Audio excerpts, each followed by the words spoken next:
अस्सलाम वालेकुम स्टूडेंट आज हमने ये थ्योरम प्रूव करना है। इसकी स्टेटमेंट देख लेते हैं। देखें, स्टेटमेंट है एफ ऑफ टी का लेप्लास ट्रांसफॉर्मेशन जो है is equal to F of S है।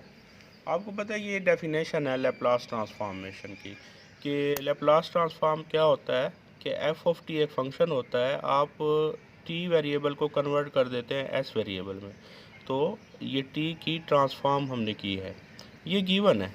शो क्या करना है, then show that Laplace of T power N F of T is equal to -1 की पावर एन, और एफ ऑफ एस का nth डेरिवेटिव होगा विद रिस्पेक्ट टू एस। तो ये हमने फार्मूला प्रूव करना है, थ्योरम है ये हमारे पास। तो नोट करें ये nth पावर में हमने ये शो करना है। तो जितने भी हमारे पास nth पावर में फार्मूलाज हैं, ये स्टेटमेंट हैं, तो अगर उनको हमने प्रूव करना हो तो हमारे पास एक मेथड होता है जिसे हम कहते हैं मैथमेटिकल इंडक्शन मेथड। तो ये जो फार्मूला हमने प्रूव करना है ये मैथमेटिकल इंडक्शन मेथड के थ्रू हम प्रूव करेंगे।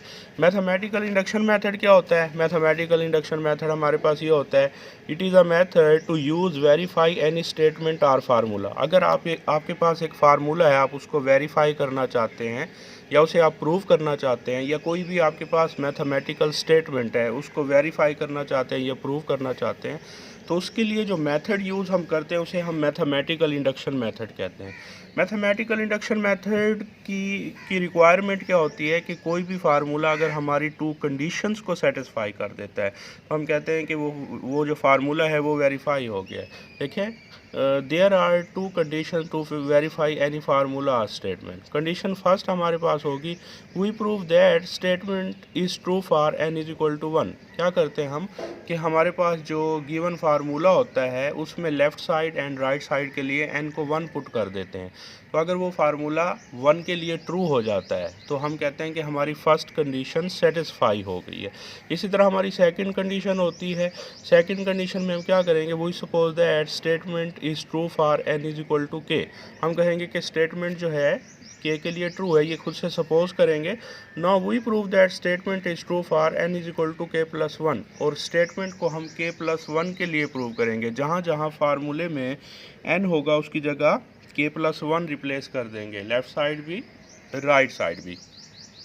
तो अगर फार्मूला सेटिस्फाई हो जाता है तो हम कहेंगे कि सेकंड कंडीशन सेटिस्फाई हो जाती है। तो अगर टू कंडीशन सेटिस्फाई हो जाती है, फर्स्ट n 1 के लिए, सेकंड n k प्लस 1 के लिए, तो अगर बोथ कंडीशन सेटिस्फाई हो जाती है तो हम कहते हैं कि दिया गया जो फार्मूला है वो वेरीफाई हो चुका है, वो प्रूव हो चुका है। तो अब ये जो हमारे पास फार्मूला है, ये जो थ्योरम है, इसको प्रूव करने के लिए हमने यही मेथड अप्लाई करना है। चलें इसको देखते हैं, इसका प्रूफ है, we shall prove this theorem by mathematical induction method. तो इसको आप मैथमेटिकल इंडक्शन मेथड के थ्रू प्रूव कर रहे हैं। फर्स्ट कंडीशन फर्स्ट क्या होगी, for n is equal to 1। तो फर्स्ट हम कह देते हैं कि n हमारे पास 1 है। वी नो दैट फार्मूला होता है आपके पास, देखें, by definition of Laplace transformation. Laplace transformation देखें आपके पास ये डेफिनेशन होती है, ये प्रोडक्ट ऑफ 3 जो है ना हमारे पास होती हैं इसमें चीज़ें। एक तो होता है इसमें इंटीग्रल होता है, दूसरा फैक्टर होता है, फिर एक्सपोनेंशियल फंक्शन होता है। इंटीग्रल जो है 0 से इन्फिनिटी, ये फिक्स होता है। इसी तरह exponential function e power minus S T, ये भी फिक्स होता है। एफ ऑफ टी जो एक फैक्टर है हमारे पास, फैक्टर है, एक फंक्शन है, इसकी वैल्यू चेंज होती रहती है। तो ये लेप्लास की डेफिनेशन हम यूज़ कर रहे हैं, Laplace transformation of F of T इसके इक्वल होती है। चलें, और आपको ये भी पता है कि Laplace of F of T equal होता है किसके, एफ ऑफ एस के। तो ये आपके पास ये फार्मूला हमारे पास ऑलरेडी हम जानते हैं by definition of Laplace transformation. अब हमने क्या करना है, हमने इसका फर्स्ट डेरिवेटिव लेना है, डिफरेंशिएट कर रहे हैं इस सारे को हम डिफरेंशिएट कर रहे हैं, differentiate with respect to S. इसको आप डिफरेंशिएट कर दें with respect to S, both side S के लिहाज से हम डेरिवेटिव ले रहे हैं। देखें, D over D S F of S, D over D S 0 से infinity F of T E power minus S T D T, ये आपके पास है। चलें, अब आपने डेरिवेटिव लेना है एफ ऑफ टी का, नहीं टी के लिहाज से नहीं, आप डेरिवेटिव कर रहे हैं एस के लिहाज से। तो एफ ऑफ टी तो एक कांस्टेंट वैल्यू ट्रीट होगी। तो एस जिस फंक्शन में एस वेरिएबल इन्वॉल्व होगा उसका डेरिवेटिव लेंगे। और आप नोट करें एस वेरिएबल इसमें इन्वॉल्व है, तो ई पावर माइनस एस टी ये एक्सपोनेंशियल फंक्शन जो है इसका एस के लिहाज से आप डेरिवेटिव करेंगे। ये तो एज ए कांस्टेंट फंक्शन हम इसे ट्रीट कर रहे हैं। तो derivative of E power minus S of T exponential function का डेरिवेटिव। और एक्सपोनेंशियल फंक्शन का डेरिवेटिव क्या होता है कि ये एक्सपोनेंशियल फंक्शन का डेरिवेटिव सेम टू सेम होता है, फिर जो उसकी पावर होती है उसका अगेन डेरिवेटिव लेते हैं। तो यहाँ पे e power minus S t है तो इसका डेरिवेटिव आपके पास आएगा e power minus S t, same to same आ जाएगा। एंड इसकी जो एक्सपोनेंट है माइनस एस टी उसका अगेन डेरिवेटिव होगा विद रिस्पेक्ट टू एस। तो विद रिस्पेक्ट टू एस आपको पता है डेरिवेटिव कि हम s के लिहाज से डेरिवेटिव ले रहे हैं, तो t तो कांस्टेंट है, तो s का s के लिहाज से डेरिवेटिव 1 होता है। तो एज ए होल का जो डेरिवेटिव आएगा माइनस एस टी का तो वो माइनस टी आ जाएगा। तो ये माइनस टी डी टी। चलें जी, ये जो माइनस है इसको हम बाहर ले लेते हैं, ये बाहर लिया है इसको और ये आपके पास आ गया है। अब मल्टीप्लाई कर दें, ये माइनस को रिमूव करने के लिए बोथ साइड -1 से मल्टीप्लाई कर रहे हैं, तो क्या आ जाएगा रिज़ल्ट? आपके पास रिज़ल्ट ये आ जाएगा, देखें -1 D over D S F of S 0 से infinity T F T E power minus S T D T. अब आप नोट करें, मैंने बताया था कि हमारे पास जो फंक्शन लैप्लास ट्रांसफॉर्मेशन है उसमें क्या क्या होता है। एक तो हमारे पास इंटीग्रल होता है 0 से इन्फिनिटी, दूसरा एक्सपोनेंशियल फंक्शन होता है e power minus S t, and third क्या होता है, ये फैक्टर फंक्शन होता है। तो ये जो फैक्टर फंक्शन होता है ये चेंजेबल होता है। तो ये जो आपके पास लैप्लास ट्रांसफॉर्मेशन आई है वो इस फंक्शन की आई है, ये इस फंक्शन की लैप्लास ट्रांसफॉर्मेशन आ गई।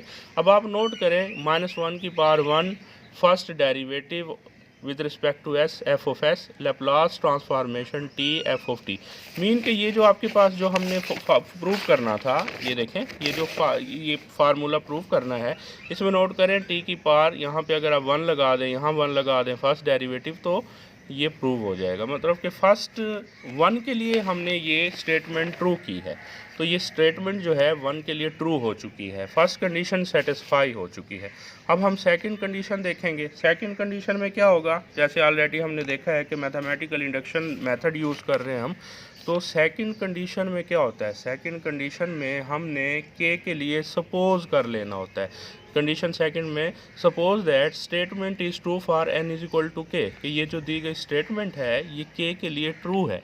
और ये जो फार्मूला आपके पास होता है जो हमने प्रूव करना है, ये फार्मूला, इसमें जहाँ जहाँ n है यहाँ पे भी आप के रिप्लेस कर देंगे, यहाँ पे के रिप्लेस, जहाँ जहाँ n है उसमें के रिप्लेस कर देंगे और हम कह देंगे कि ये स्टेटमेंट जो है के लिए ट्रू है। चलें जी, ये देखें हमने के लिए सपोज कर लिया है कि ये स्टेटमेंट के लिए ट्रू हो चुकी है, ये स्टेटमेंट ट्रू हो चुकी है।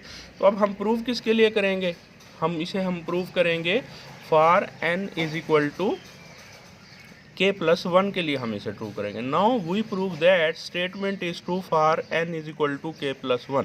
तो इस स्टेटमेंट को आप प्रूव करेंगे k+1 के लिए। तो ये जो गिवन है यही आप अगेन यूज़ इसी को हमने करना होता है।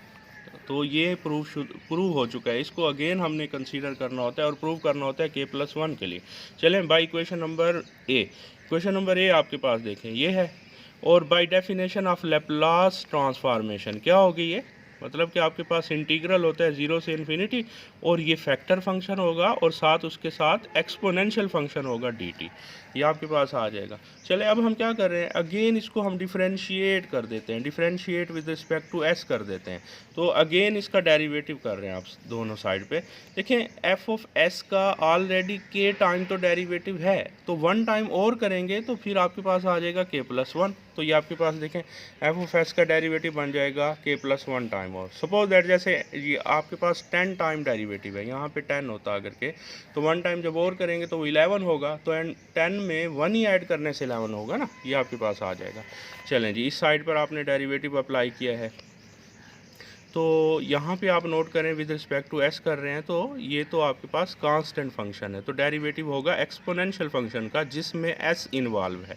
तो एस का एक्सपोनेंशियल फंक्शन ई पावर माइनस एस टी का डेरिवेटिव लेंगे, ये ऑलरेडी अभी भी हमने देखा था। तो एक्सपोनेंशियल फंक्शन का डेरिवेटिव वही आ जाएगा, और फिर इसकी पावर का डेरिवेटिव दोबारा अगेन हम लेंगे, तो क्या आ जाएगा देखें, ये आपके पास आ जाएगा।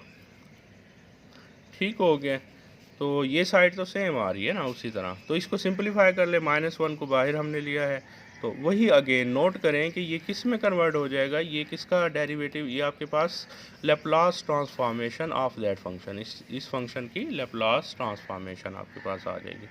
अच्छा, ये मल्टीप्लाई बाई -1 कर दें, ऑलरेडी -1 की पावर k तो है, जब एक और बार करेंगे तो -1 की पावर k+1 हो जाएगी आपकी, और ये लैप्लास ट्रांसफॉर्मेशन हो जाएगी।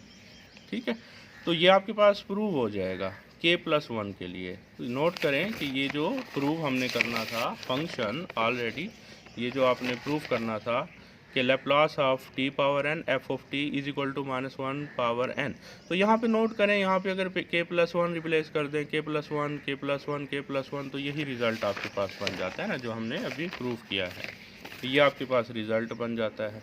तो so statement is true for n is equal to k+1, तो ये जो स्टेटमेंट है k+1 के लिए ट्रू है। कंडीशन सेकंड इज सेटिस्फाई, तो कंडीशन सेकंड जो है वो सेटिस्फाई हो चुकी है। तो both conditions for mathematical induction method are satisfy, तो दोनों कंडीशन सेटिस्फाई हो चुकी है ना मैथमेटिकल इंडक्शन मेथड्स की, तो इसका मतलब है कि ये जो फार्मूला है ये ट्रू हो चुका है, तो ये इसका प्रूव होगा। अच्छा जी, ये जो अभी हमने प्रूव किया है, अब इससे रिलेटेड हम एग्जांपल देख लेते हैं। चलें, एग्जांपल में हमने लैप्लास ट्रांसफॉर्मेशन फाइंड आउट करना है t साइन 3t का लैप्लास ट्रांसफॉर्म। अब according to this given formula, ये जो अभी हमने प्रूव किया है, ये नोट करें, ये देखें, इसमें आपके पास t power n f of t इस फॉर्म का फंक्शन होगा, उसको हमने इस फॉर्म में कन्वर्ट करना है। तो यहाँ पे आपके पास क्या है, t आपके पास t की पावर कितनी है, यहाँ n1 है, f ऑफ t, ये f ऑफ t है, f ऑफ t कितना है, साइन ऑफ t। चलें जी, अब आगे देख लेते हैं इसे। वी नो दैट, ये फार्मूला होता है लैप्लास ट्रांसफॉर्म की डेफिनेशन है, f ऑफ s किसके इक्वल होता है, Laplace of f of t। f of t हमारे पास था साइन t, देखें साइन at की ऑलरेडी हमने लैप्लास ट्रांसफॉर्म निकाली हुई है, वो होती है a/s² प्लस a²। तो ये यहाँ पे a कितना है, यहाँ पे आपके पास a है 3, तो क्या आ जाएगा रिज़ल्ट आपके पास, a/s² प्लस a²। तो ये आपके पास f ऑफ s आ गया यूजिंग द फार्मूला। फार्मूला क्या था, लैप्लास जो है हमारे पास t power n f of t, ये है। तो इसमें इस केस में जो गिवन था इस क्वेश्चन में, तो हमारे पास n1 था और f ऑफ t कितना था, साइन t, ये वैल्यू पुट कर दें आप, तो ये आपके पास ये d/ds फर्स्ट डेरिवेटिव लेना है, ये f ऑफ s की वैल्यू है, तो इसका फर्स्ट डेरिवेटिव कर लें आप। फर्स्ट डेरिवेटिव कैसे लेंगे, तो इसको आप ऊपर ले आएँ, ठीक हो गया, ये तो कांस्टेंट था ना, बाहर आ गया। अब डेरिवेटिव कैसे आप अप्लाई करेंगे, power rule of derivative apply करेंगे। पावर रूल ऑफ डेरिवेटिव क्या होगा कि ये जो पावर है ये स्टार्ट में आ जाएगी और पावर में से एक माइनस करेंगे, और जो बेस होती है उसका अगेन डेरिवेटिव होता है, ये आपके पास स्टार्ट में आ गई है, तो इसमें पावर में एक -1 में एक और माइनस करेंगे, तो -1 -2 मिलकर -2 हो जाएगा, और बेस का अगेन डेरिवेटिव हो जाएगा। अब आप नोट करें, इसका जो डेरिवेटिव आप लेंगे ये s² प्लस 9 है, तो 9 तो एक कांस्टेंट वैल्यू है, कांस्टेंट का डेरिवेटिव 0 होता है, और s² का डेरिवेटिव कितना होगा, 2s। तो इनको आप मल्टीप्लाई करेंगे तो ये आपके पास सिंपलीफाई होने के बाद ये आंसर आ जाएगा, तो ये आपके पास रिज़ल्ट आ जाएगा। चलें एग्जांपल नंबर 2 देख लेते हैं सेम वे से। एग्जांपल नंबर 2 है लैप्लास फाइंड आउट करना है t² cos 3t का। तो इसमें आप अगर कंपेयर करें तो n आपके पास कितना है, 2 है, आपके पास f ऑफ t कितना है, आपके पास cos ऑफ 3। तो we know that f of s किसके इक्वल होता है लैप्लास ट्रांसफॉर्म में, Laplace of f of t। तो f ऑफ t की वैल्यू पुट कर दें, इसका आपने लैप्लास लेना है। cos at का लैप्लास क्या था, cos at का लैप्लास था s/s² प्लस a²। तो यहाँ पे आपके पास ये फॉर्म आ जाएगी, ये आपके पास f ऑफ s आ गया। चलें यूजिंग द फार्मूला, फार्मूला क्या है, Laplace of t power n f of t is equal to चलें यहाँ पे नोट करें, आपके पास n कितना था, 2 था, एफ ऑफ टी दोनों की वैल्यू इसमें रिप्लेस कर दें। जब दोनों की वैल्यू रिप्लेस करेंगे तो ये फॉर्म आ जाएगा आपके पास। अब इसका आपने 2 टाइम डेरिवेटिव लेना है। फर्स्ट डेरिवेटिव लेंगे विद रिस्पेक्ट टू s, फिर सेकंड। अब ये क्वोशंट की फॉर्म में आया हुआ है, ओवर की फॉर्म में आया हुआ है, तो आप इस पे क्वोशंट रूल लगाएंगे डेरिवेटिव का। ये नीचे वाली वैल्यू को फर्स्ट कंसीडर कर लें, ऊपर वाली वैल्यू को सेकंड कंसीडर कर लें, और इस पे quotient rule of derivative use कर लें। कैसे अप्लाई होता है देखें, फर्स्ट फंक्शन है तो first function same derivative of second, minus फिर second function same derivative of first over first का होल स्क्वायर हो जाता है। तो ये आपके पास देखें सेकंड 2 डेरिवेटिव था ना, एक डेरिवेटिव तो ऑलरेडी है, एक हमने अप्लाई किया है, तो इसे सिंप्लीफाई कर लें। s का s के लिहाज से डेरिवेटिव 1 होता है, s स्क्वायर प्लस 9 का 0, s स्क्वायर का इस पर पावर रूल लगाएंगे 2s हो जाएगा। तो ये सिंप्लीफिकेशन, इनको मल्टीप्लाई कर लें तो ये आ जाएगा आपके पास।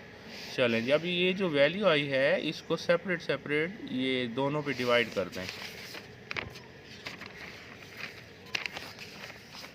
ये आ जाएगा आपके पास डिवीजन होने के बाद। ठीक हो गया। तो फिर अगेन क्योंकि हमने इसका डेरिवेटिव लेना है तो अगेन डेरिवेटिव अप्लाई कर दें, सेपरेट दोनों वैल्यूज़ का। अब इसका डेरिवेटिव कैसे होगा, इसको ऊपर ले आए आप, इस पे पावर रूल अप्लाई करेंगे, इस पे वही क्वोशंट रूल अप्लाई कर दें। क्वोशंट रूल जैसे अभी अप्लाई किया था, नीचे वाले को फर्स्ट ऊपर वाले को सेकंड। चले फर्स्ट वैसे derivative of second minus second वैसे डेरिवेटिव ऑफ फर्स्ट, और फर्स्ट का होल स्क्वायर हो जाता है। इसको फर्दर सिंप्लीफाई कर लें, ये देखें इसको सिंप्लीफिकेशन, ये फर्स्ट का ये तो डेरिवेटिव आ रहा है, इस पे पावर रूल लगाया था आपने, ये पावर नीचे आ गई थी, पावर में एक कमी हो गई थी इसमें, और ये जो बेस है इसका अगेन डेरिवेटिव किया था। इसको आप सिंप्लीफाई कर लें। तो इसको जब आप सिंप्लीफाई करेंगे, सिंपल कैलकुलेशन है ये, जैसे सिंपली कैलकुलेशन मल्टीप्लाई है, सिंपली कैलकुलेट इसे करेंगे तो आपके पास रिज़ल्ट आ जाएगा। तो ये जो रिज़ल्ट आया है सिंपल कैलकुलेशन करने के बाद, यही हमारा आंसर होगा। चले, इनमें अगर कोई प्रॉब्लम होगा तो आप डिस्कस कर लेना, इसमें कोई स्टेप आपको क्लियर नहीं हुआ होगा तो